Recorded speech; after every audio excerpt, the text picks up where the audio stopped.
مساء الخير، كل سنة وانتم طيبين، عيد سعيد على الكل وعلى مصر وعلى العالم أجمع. النهاردة هنتكلم مع بعضينا عن ثالث اضطراب في الشخصية. الشخصيات لها اضطرابات كتير. ثالث نوع معانا اللي هي الشخصية الهستيرية، لها عيوب، لها مميزات، ازاي اتعامل معاها. تعالوا نفهم مع بعضينا أول شيء المميزات.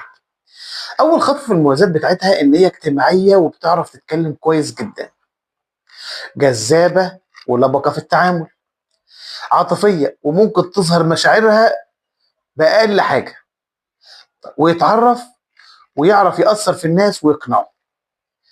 ودايما لما تلاقيه بيتعامل معاك كده وهو بيتكلم عايز يجذب انتباهك ليه علشان تتفاعل معاه. شخصية بتعرف تأثر في اللي قدامه قوي قوي قوي. طيب، دي المميزات. طب العيوب، العيوب بيدور على الاهتمام، دايما بيدور على الاهتمام طول الوقت من ده وده وده، بيدور على اقل كلمة مدح. انت كويس، انت فل